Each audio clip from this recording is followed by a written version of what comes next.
The 2025 Ford Escape. We have some pretty big price cuts compared to last year. For instance, the non-hybrid models, which consist of the 1.5 liter turbo 3-cylinder engine and the 2 liter turbo 4-cylinder engine, these models, they're going to see a price cut between $1,300 to $2,100 roughly compared to last year.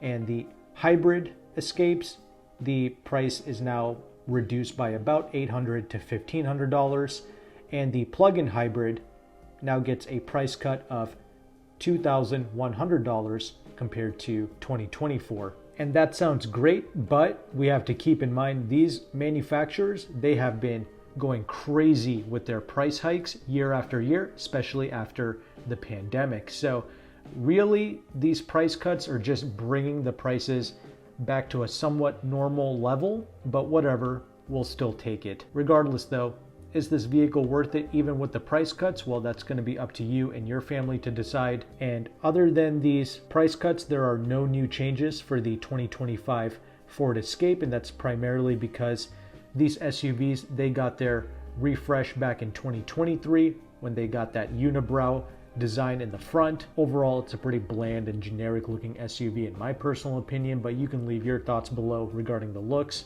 in the comment section. But Ford has updated their website and you are now able to build the 2025 Escapes, and you can see the official pricing, the trim levels, the options, the specs, and all of that. So we can go through that here. The base active model, it's going to start at $28,150, and it comes exclusively with the 1.5 liter EcoBoost 3-cylinder engine with auto stop start technology. Comes with front wheel drive, but you can pay extra to get the all-wheel drive. It does come with push button start, an 8-inch infotainment screen with Ford Sync 4. You got a rear view camera, you have wireless Apple CarPlay and Android Auto, and you get 17-inch alloy wheels. Now you step up to the ST line, that's going to start at $29,145. And now this trim level, it's also available with the hybrid power plant with the 2.5 liter naturally aspirated engine and with the electric motors. That's going to be available to you starting with the ST line. And this particular trim level, it's going to come with 8-way power driver's seat, black roof rails, a flat bottom steering wheel with red stitching, partial vinyl and cloth seats with, once again, red stitching, and now you get 18-inch wheels. The ST line Select is probably the trim level that I would go with, and that's because now you get the upgraded 2-liter EcoBoost turbo 4-cylinder engine with a lot more power, and I'm going to talk about the drivetrain specs in a moment. But this EcoBoost 4-cylinder, it is significantly quicker. And with the ST line Select, you also have the ability of getting the hybrid powertrain as well. In fact, the hybrid, it's available starting with that ST line all the way up to the ST line Elite. But it's starting with the ST line Select. That's when you start getting the 2-liter turbo 4-cylinder as opposed to the 1.5 liter 3-cylinder. And you're also going to just naturally get all-wheel drive with the ST line Select. You're going to get the power liftgate, remote start system, and you're also going to get heated front seats and a heated steering wheel with the ST line Select. So I think that's a great starting point for more power and some desirable features. The Platinum trim at $35,545. It does come just naturally with the larger 13.2-inch infotainment screen. You get the Active X trimmed seats with some more perforations. You get the 10-way heated power driver seat, and you now get a 6-way power adjustable heated passenger seat. You also get a wireless charging pad. You get larger 19-inch wheels and a few other features. The ST line Elite comes with a lot of the same features, but you have an additional premium technology package that you can pay extra for. And then we have the plug-in hybrid, which starts in at $38,400, and it's available only with front-wheel drive. It's got 18-inch wheels. It does come pretty well equipped with the 13.2-inch infotainment screen, the 8-way heated driver's seat, power lift gate, and there's a massive $4,500 premium package that you can get, and I don't recommend it because that premium package, although it includes a lot of great features, it's over 10% of the MSRP cost of the plug-in hybrid. So Ford, they're really taxing you for these additional packages and these options. So I would rather just stick with the lower ST line select and not go too crazy with the options. I would maybe just go with the level 1 tech package on the ST line select to get the larger 13.2 inch infotainment screen along with a few additional safety tech features, which all come bundled together with that $990 tech package on the ST line select. Now let's talk about these various drivetrains. So the 1.5 liter EcoBoost 3-cylinder engine, it produces 180 horsepower and 199 pounds-feet of torque, and it comes with an 8-speed automatic transmission. The 2-liter EcoBoost 4-cylinder, it's also got the 8-speed automatic, but it now produces 250 horsepower and 280 pounds-feet of torque. That's a big jump in power. And that 2-liter EcoBoost, it is now direct injected and port fuel injected. The 1.5 liter 3-cylinder, it is only direct injected. Now both the hybrid and the plug-in hybrid, they utilize a 2.5 liter naturally aspirated 4-cylinder engine. The hybrid can be had with both front-wheel drive and all-wheel drive, but the plug-in hybrid, it is only available as a front-wheel drive model. And the combined system output of the hybrid, it's 192 horsepower. The plug-in hybrid, it produces 210 horsepower. You are able to use regular fuel with all 4 of these powertrains.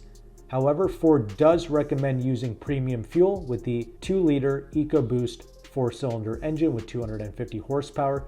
Yeah, Ford does recommend premium on that particular model, but they also say you can run it with regular. The 2-liter 4-cylinder EcoBoost with all-wheel drive, it's going to get about 23 city, 31 highway. The 3-cylinder with front-wheel drive, it can get upwards of 27 city, 34 highway. With the hybrid models, you should be getting like 42 city, 36 out on the highway. And the plug-in hybrid, the fuel economy, it's about 42 city, 37 highway, and it can do 37 miles of pure EV range, which is not bad. But personally, I do think that the hybrid or the 2-liter EcoBoost, I think these are the 2 best value propositions in the Ford Escape lineup, because when I built the EcoBoost 2-liter 4-cylinder, it came out to be about $35,675, again for that ST line select all-wheel drive with the level 1 tech package. And 35 grand, that's about the same as like a Mazda CX-5 Carbon, which a Carbon CX-5, it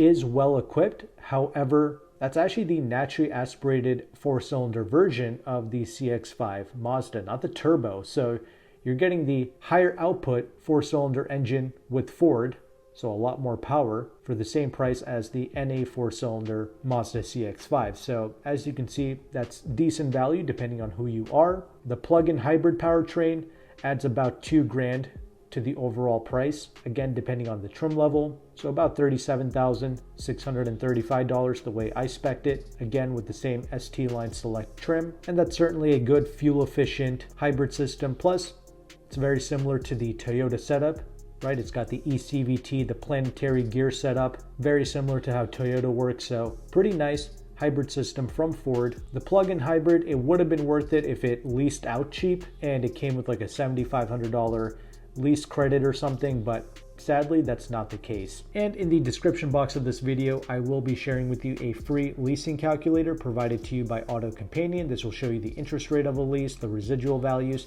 and the incentives that you can get in your local zip code. Sadly, the 2025 Escapes, they lease out awful for all 3 powertrains. The non-hybrid, the regular hybrid, and the plug-in hybrid, they're all awful to lease. That's mainly because it's a new year. I'm recording this video in January of 2025. This is the latest model year. You have to wait a little bit for the programs to improve, because as of right now, the interest rate of the lease, it's like 5 to over 6%, and that's not great. And there's no real incentives either, not even on the plug-in hybrid. And in the description box, I will also share with you a video that I recorded showing you how I use this calculator to negotiate with dealerships, because something to keep in mind is incentives, they always stack on top of whatever dealer discount you're able to negotiate. I would only purchase these Ford Escapes if you're able to get at least 10% off the MSRP. Otherwise, don't even bother buying it. It's not even worth it. Unless you're able to get these products at under invoice, these Ford Escapes, they're never going to be worth it to you. And you need to be able to stack on top whatever incentives you're able to qualify for. So there's that. And even on Ford's website, the manufacturer's website, you can go to the offers section and you can see incentives, the latest finance interest rates, etc. And right now, January of 2025, it's like 5.9% for 60 months finance. That is ridiculous. All of these programs are just terrible. So I would certainly look at some alternative vehicles, but lease programs, interest rates, incentives, all of these things, they do update every month, and AutoCompanion's calculator, that updates every month. And of course, the Ford manufacturer website, that's also going to update every month with the latest programs and offers. Regardless though, that's everything you need to know regarding the 2025 Ford Escape. If you found value with this content, make sure to like and subscribe. Thank you again for watching. Take care and goodbye.